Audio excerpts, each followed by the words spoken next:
રાજ્યમાં કારતકમાં અષાઢી માહોલ. છેલ્લા 24 કલાકમાં ભાવનગરમાં સૌથી વધુ 7.5 ઇંચ કરતાં વધુ વરસાદ. ખેતરોમાં પાણી ભરાવાથી મગફળીના પાક સહિત કપાસ, ડાંગર, સોયાબીન સહિતના પાકને નુકસાન.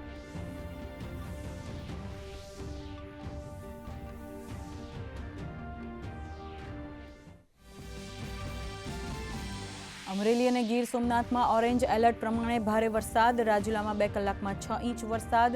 ધાતરવાડી નદીમાં પૂરની સ્થિતિ. ધાતરવાડી ડેમ 2ના એક સાથે 19 દરવાજા ખોલાયા, તો દ્વારકા નજીક ઓખા કોસ્ટગાર્ડ મધદરિયે પહોંચીને માછીમારોને ચેતવ્યા.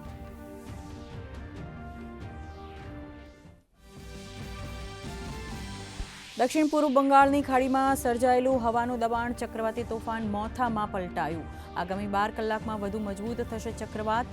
હવામાન વિભાગે આંધ્રપ્રદેશ, કર્ણાટકના દરિયાકાંઠા, પૂર્વી રાજસ્થાન, ગુજરાત અને કેરળમાં કરી વરસાદની આગાહી.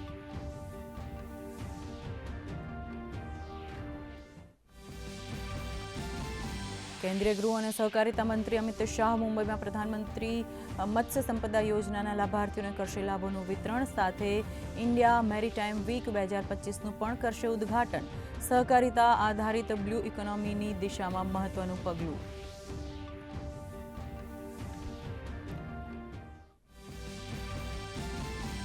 વિદેશ મંત્રી ડોક્ટર એસ જયશંકર ક્વાલાલંપુરમાં પૂર્વ એશિયા શિખર સંમેલનમાં કરશે ભારતનું પ્રતિનિધિત્વ. ઇન્ડો પેસિફિક રિજિયનમાં શાંતિ અને સ્થિરતા અને સમૃદ્ધિના મુદ્દે થશે ચર્ચા.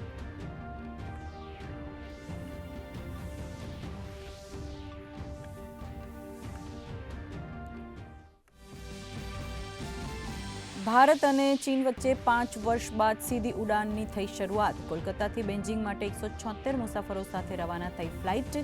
કોવિડ-19 પછી બંધ થઈ હતી સીધી ઉડાન.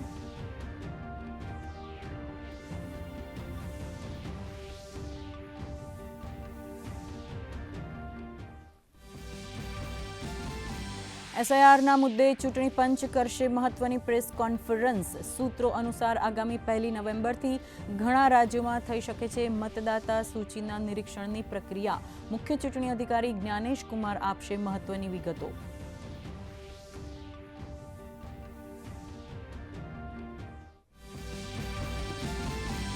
પાકિસ્તાન અને અફઘાનિસ્તાન વચ્ચે તુર્કીમાં ચાલી રહેલી વાતચીત વચ્ચે સીમા ઉપર સંઘર્ષ.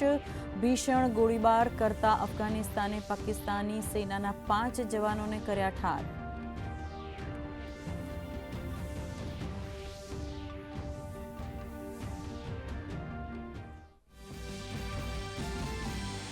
અઠવાડિયાના પ્રથમ દિવસે શેરબજાર ગ્રીન ઝોનમાં. PSU bank, oil gas, realty ઇન્ડેક્સમાં 1% વધારો. ડોલરની સરખામણીએ રૂપિયો સપાટ.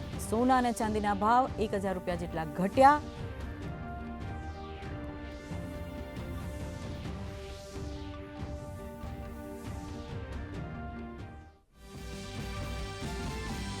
અને આસ્થાના પર્વ છઠ પૂજાનો આજે ત્રીજો દિવસ. અસ્તાચળે આવેલા સૂર્યને અર્ધ અર્પણ કરીને આસ્થાળુઓ કરશે સુખ અને સમૃદ્ધિની પ્રાર્થના. છઠ પૂજાના ઘાટ ઉપર કરવામાં આવી વિશેષ વ્યવસ્થા.